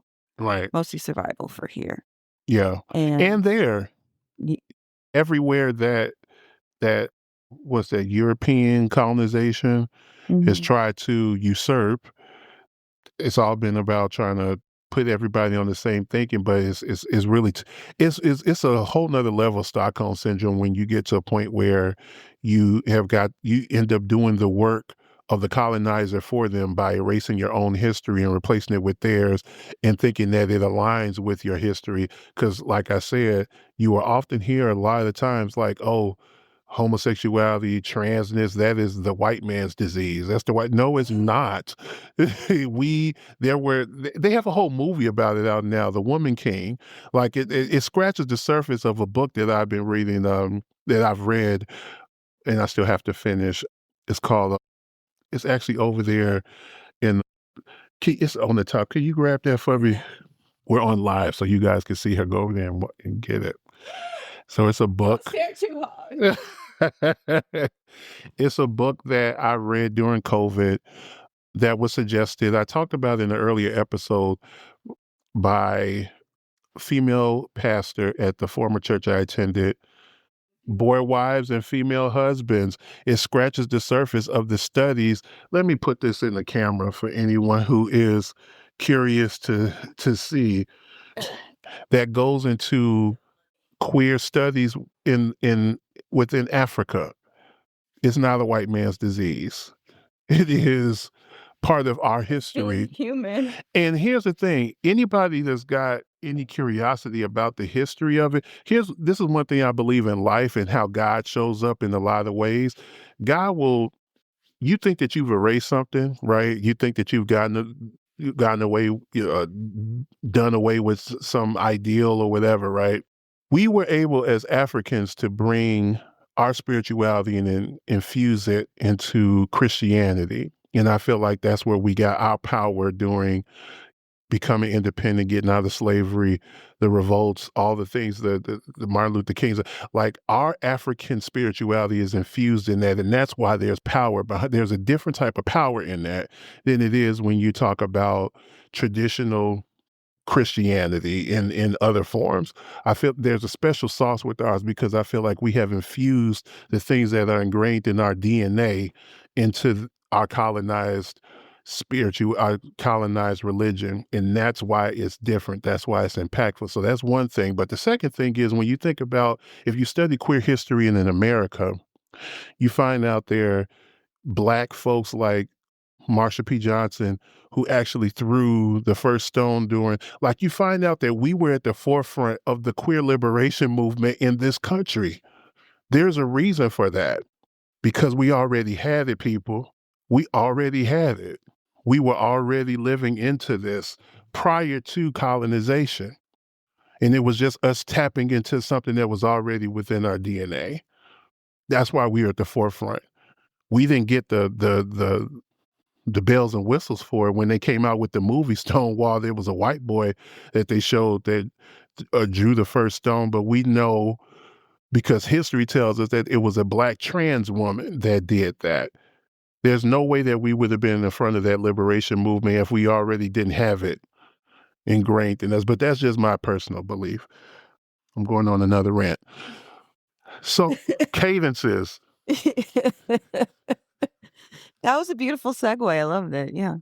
Yeah. So Cadences. I feel like if you go from episode 1 to even 19, you can see that we got our flow. And a lot of times that just comes from, I think, getting in and doing the work.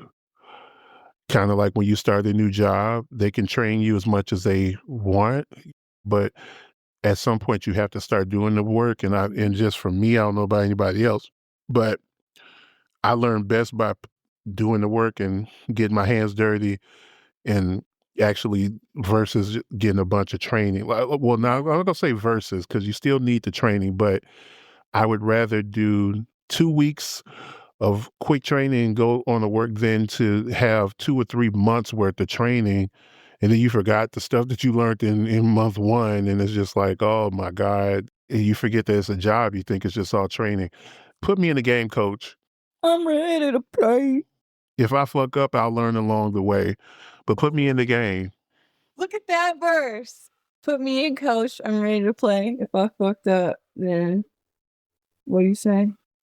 That's the rhyme right there. If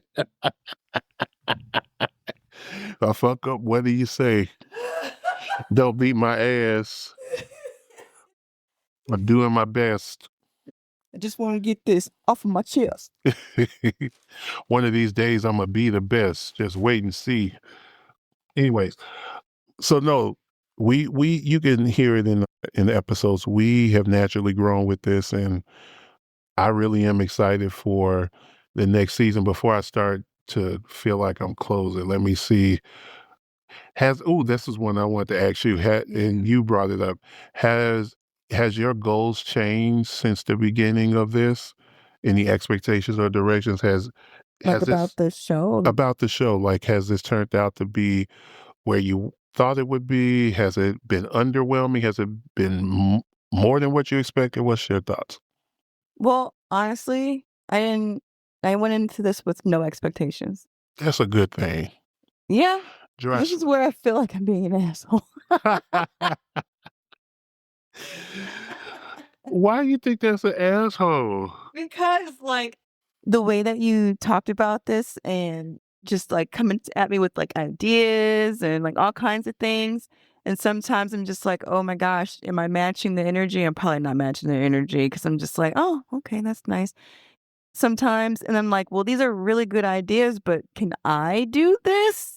And so like, I kind of appreciate the evolution of like from start to finish because we did one episode where we actually filmed it. Remember? We did. That's in the archives somewhere. And it looked really good. And then, but after that, we dropped off for like a year. Well, a lot happened within that Did we year, I think. record? So we record. Oh my God, I forgot all about that. We recorded, and that's Yeah, somewhere out there. Oh my God, we got to put that in the law. That's gonna. I'm gonna have to find that, and we're gonna have to put that out there. I think we still have it in the Dropbox Got to. I don't somewhere. delete anything. I don't delete none of the damn thing. It's out there somewhere. Yeah, so I'm like, we did this before, and then we dropped off for a minute because I guess life happened, Right. but you brought it back up again, and I kind of felt like maybe it dropped off because of me, because at that time I was also doing a musical.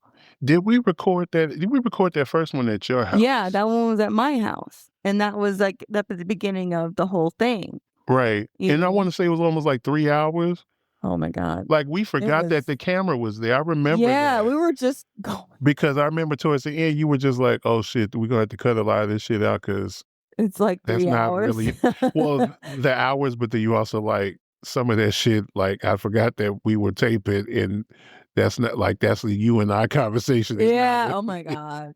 this Yeah. isn't for everybody. Yeah, yeah. And then just like not just the whole like okay, so at the beginning things kind of dropped off. I thought it was because of my fault, because like I was doing musical Both of our then too faults. at that time, and there was a lot going on. But then you were sending me, like when we started talking about it again, because like you came at me, because to me I don't think that I was like, I think I kind of just let it go out of my mind.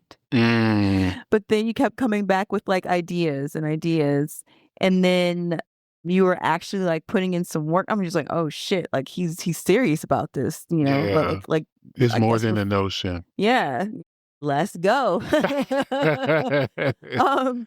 But yeah, like you were really trying to create this into like fruition, and I'm like, okay, I know my strengths are not technical stuff or marketing or Mhm. social media. Like I hate all The that. marketing part isn't me either, but technology for sure I love. And now we're at a place where AI, yay, can help us with some of those It- other areas.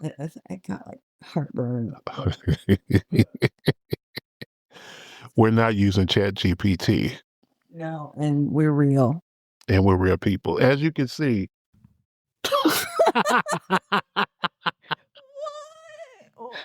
Glitch in the system. No, I'm joking.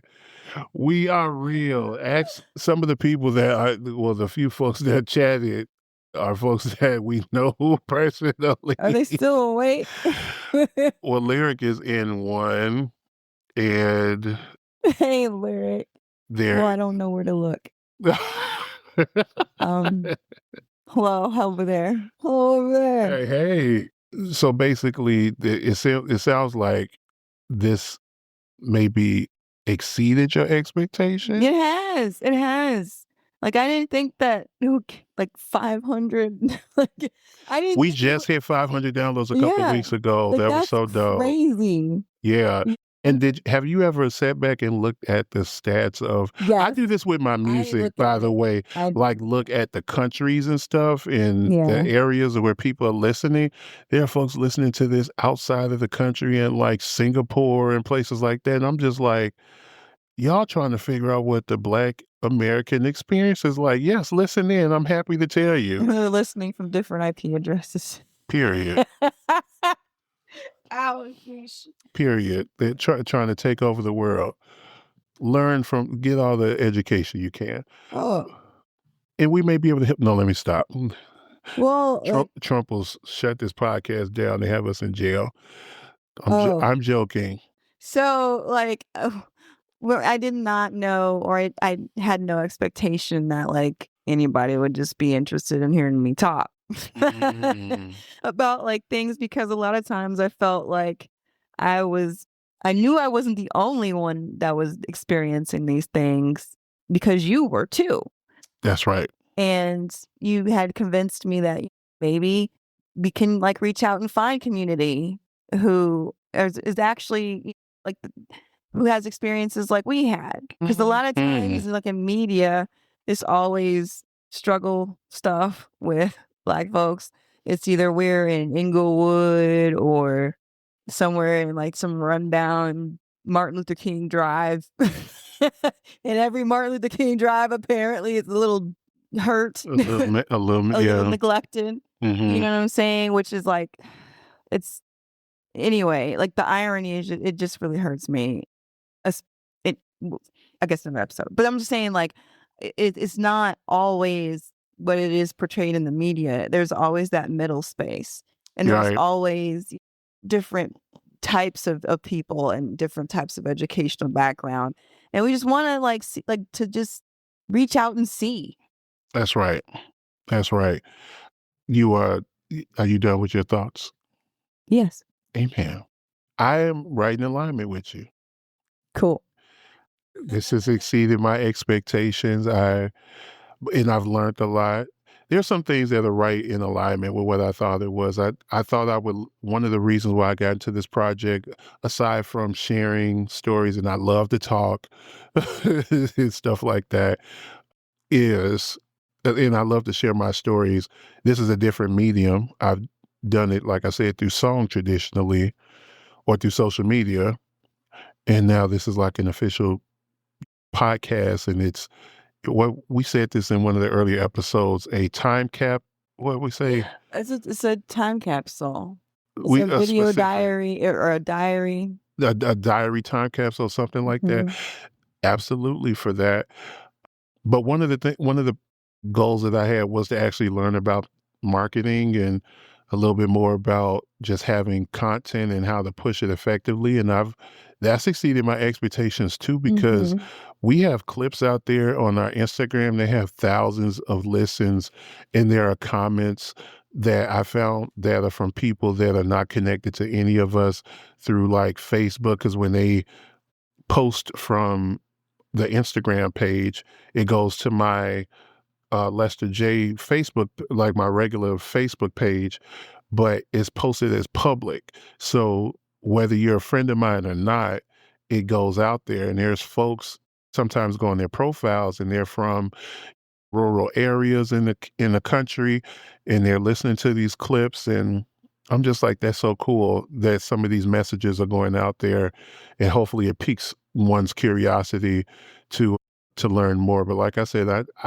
I know we have not even scratched the surface of this particular community of alt Black. If I had to describe what our podcast is about, aside from being a personal journal, I think that's how Apple has categorized our podcast. Yeah, a journal. Yeah, like a journal, audible journal. We are also alt Black. And it's not necessarily like going, when people hear that, I feel like there's always maybe there's negative connotation attached to it, that it's associated with us trying to assimilate to whiteness. And that is not what the alt Black experience is about. It's literally about, this is what not society, but like media and these kind of outlets that are available to most folks. This is how they portray us, and we're different from that in this way, and that way. That's what I consider an alt experience. And people who eat on camera. That's right, Andrew. And you better send him a text. Let him know, look, stop riding on your sister. Leave her alone. Dang it. No, we appreciate the repost and the support, Andrew. Tell your brother tell Sean, and then when you finish that, tell my brother to support this doggone podcast, because I don't ever see him talk about us. But anyways,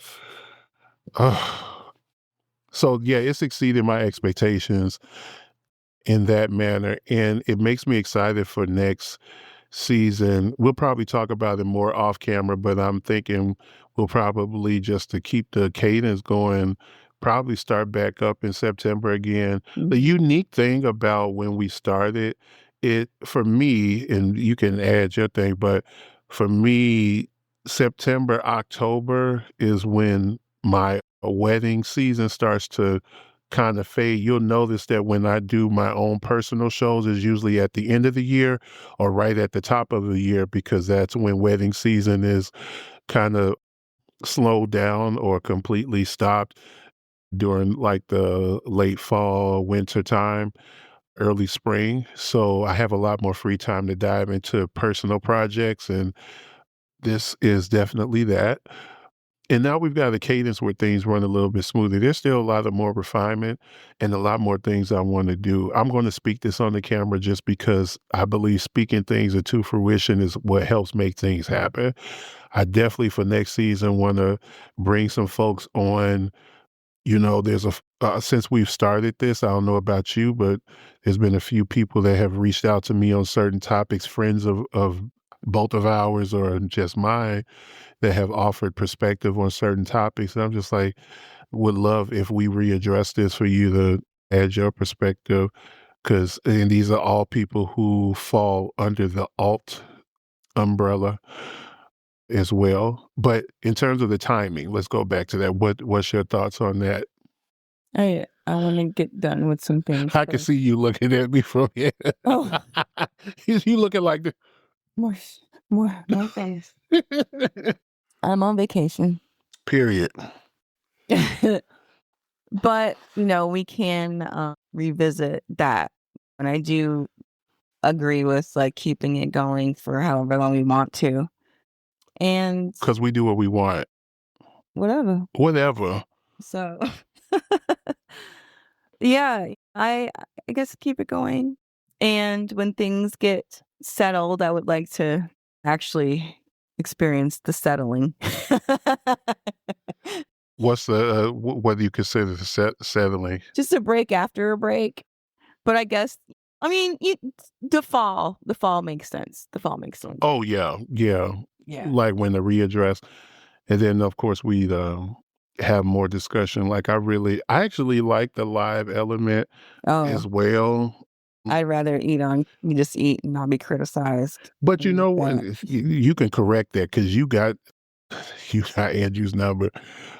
I was going to say maybe not necessarily live, but one of the things that Black Inquiry has done for their new season is that they do have video now associated with the podcast. Just like us, they started just audibly, and then this new season they've got, it almost looks like a Zoom meeting where they're on camera and they do their discussion there. And it looks actually more convenient because you could do it from home or wherever you're at. And I don't know, I feel like there's a certain element that's attached to when folks can see you versus just hear you. So I would love to explore that for season 2 along with having guests. How Oh, about you? sure. I'm being an asshole again. I'm sorry. But, What's your I, true thoughts? the whole like live part of it is just Well, maybe, like I said, maybe not live, but like because video. okay, so that means I Because gotta you do can my edit. makeups. Well, you can edit it in any kind of way that you like, just like we do the audio part and But it would be review it. just the audio part because that means like I can't come here wearing a $10 wig.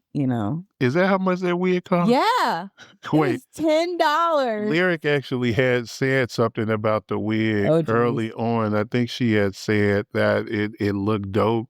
Oh, thank you. Yeah. It won't let me go back that far for some reason.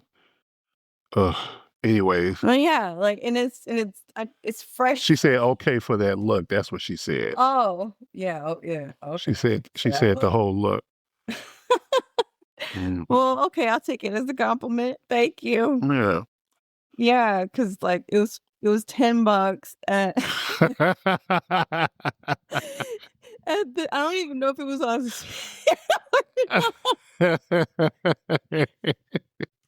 but yeah, it was on sale. I was shopping for some theater stuff for a musical. Okay. Yeah. Costume shopping. Yeah. And more like hair and makeup and stuff. So like designing hair and makeup for the show. Okay. And so like you go in there and I'm looking strictly for the dressing room and everything. But then I go back and I'm just like, how much did that wig cost? So yeah, turned around and made another purchase, and made a purchase for myself, like for myself, after Period. I took care of what I was supposed to take care of, then I took care of me with a $10. That's okay. Yeah, but I That's should know okay. It's nothing better wrong that with with like a brand new lace front, you need to like pluck it out a little bit or shape it and something like that. But like I did the best I could and with the time I had, but it's Lyric just said you're always serving. The look is always serving. thank you. You and Lyric could probably have more of a detailed conversation when it comes to wigs, and I've heard her mention plucking and things of that nature. I don't know of such things. I You don't just do get your hair. hair braided, you're fine. That's right. Yeah. But yeah, like it's just being on this type of, I don't know, platform where it's live and whatever. It's like it brings a whole new awareness to me that makes me a little like weird. You know what? We could just save it for special occasions, maybe for Yeah. the next finale. Yeah, because now you can play it back and you can be like, "What was that in her nose?"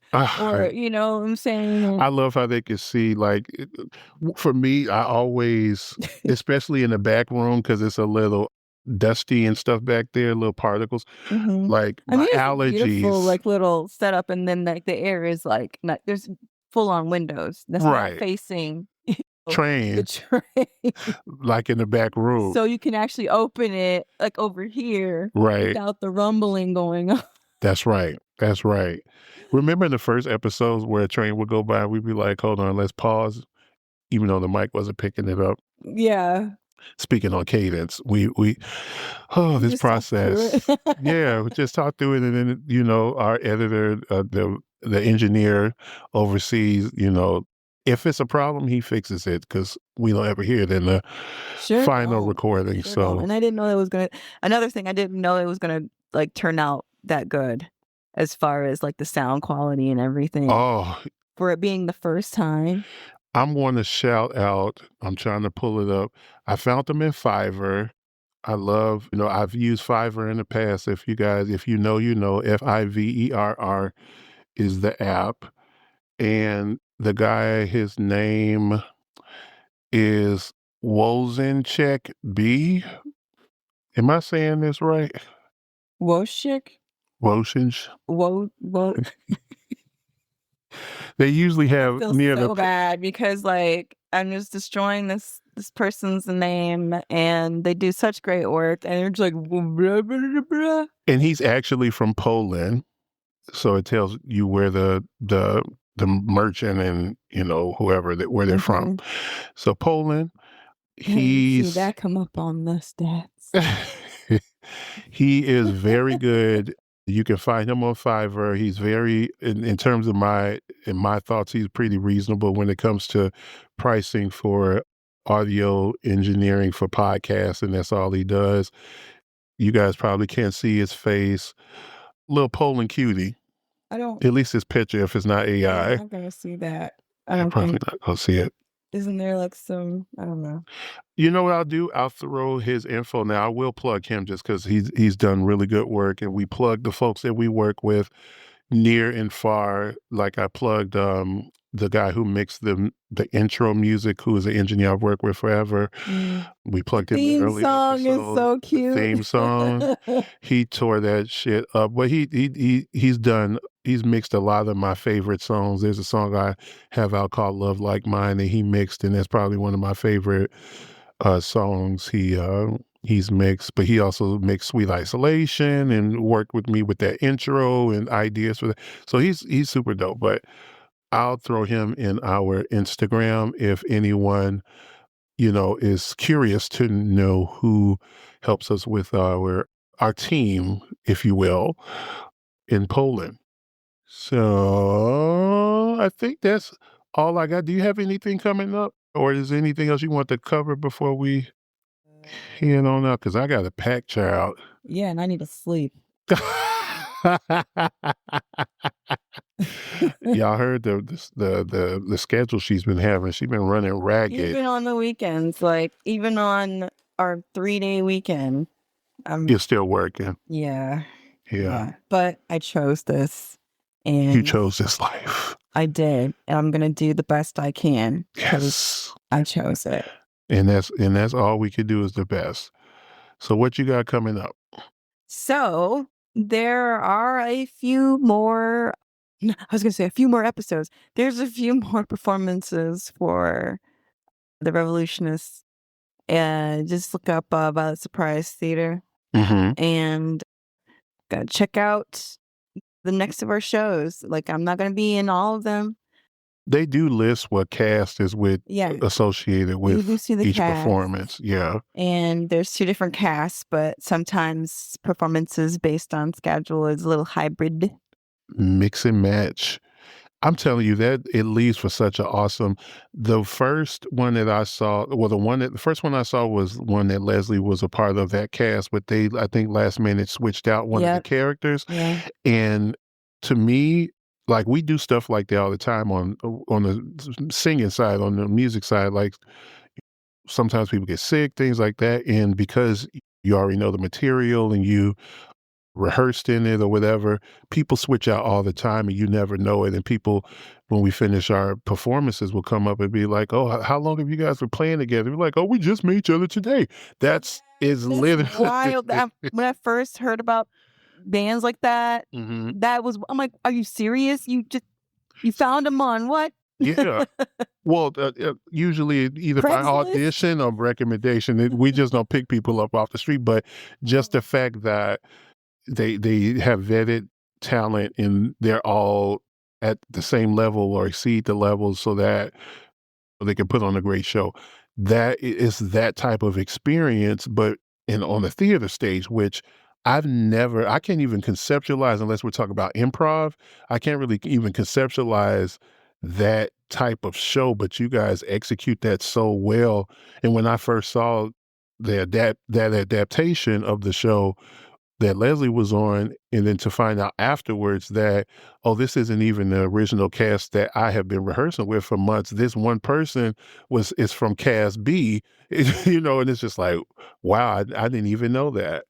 I think if you were to tell me like one of us is not like the other, can you guess which one? I wouldn't even be able to pick it out, and I probably would get it wrong just by guessing because the way that they have it structured, they can just weave in and out like that, and I just never heard of that in theater.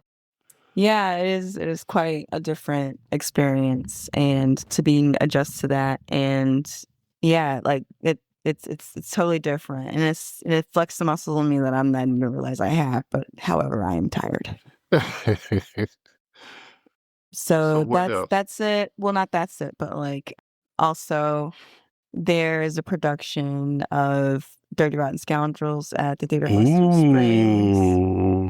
Great musical. There's a lot of work that's been put into it, and it's a really beautiful, funny musical. When is that going to be out?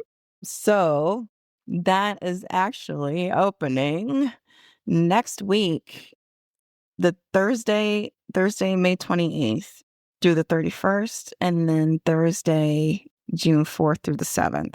So it's 2 weekends a week after next that's going. And yeah, the choreography is super cute.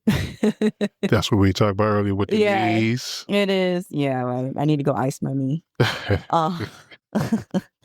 Because like, my body don't go. But I do my best what I can. And it's just an experience to be able to make some magic like that.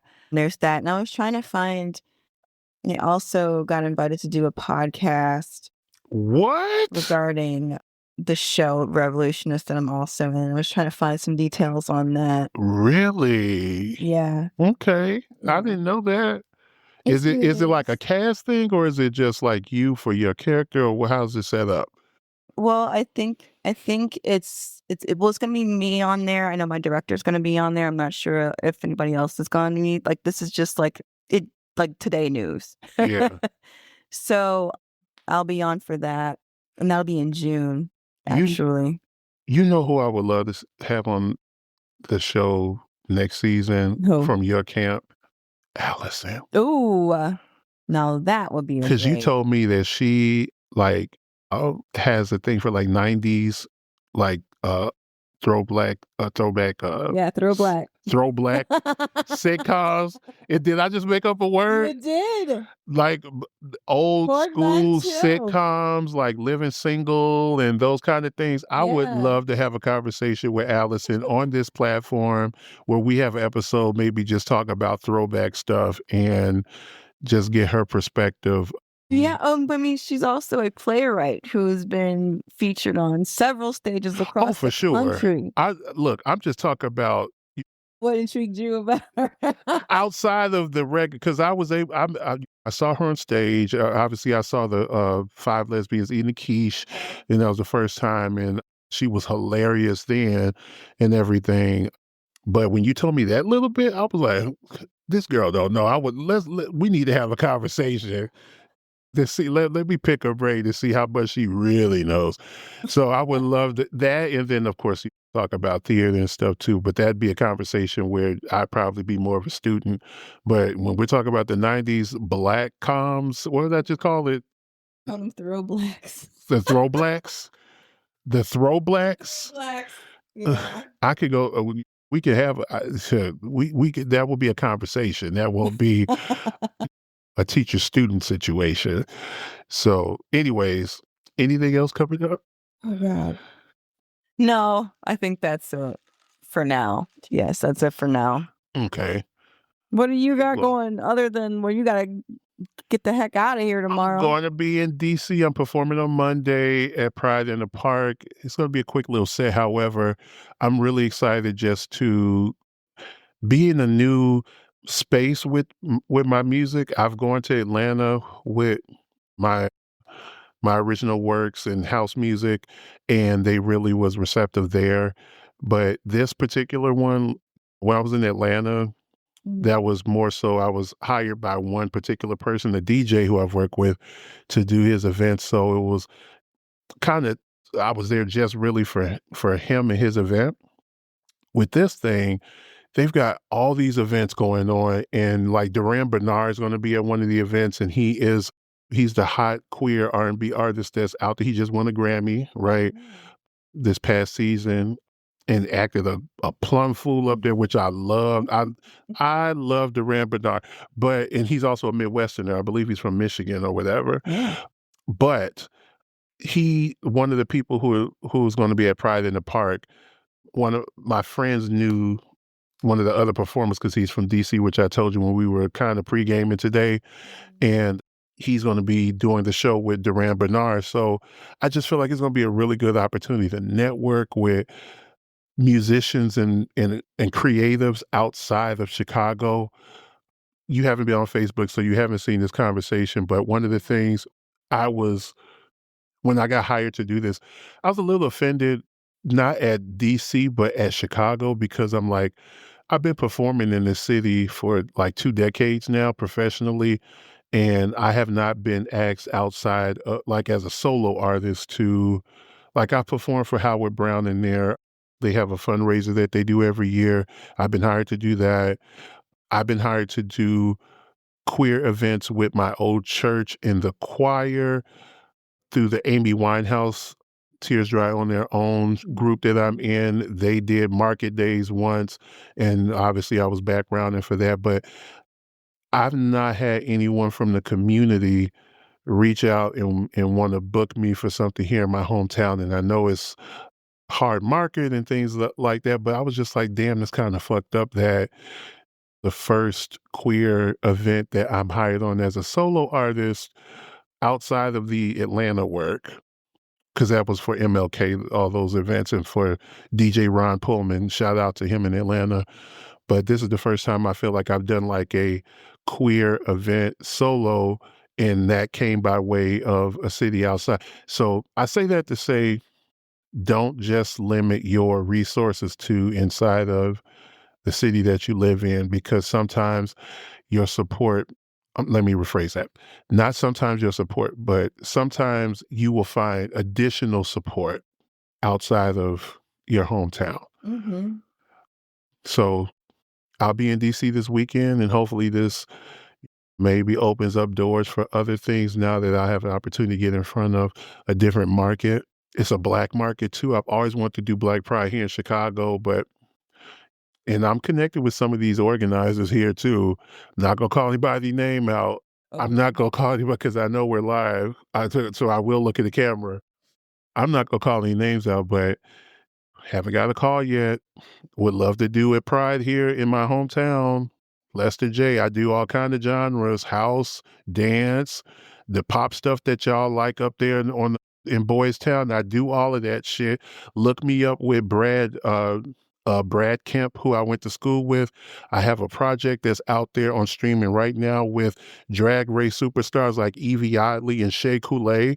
If you look up Brad Kemp on the Floor, it's a total pop dance collaboration album that he did.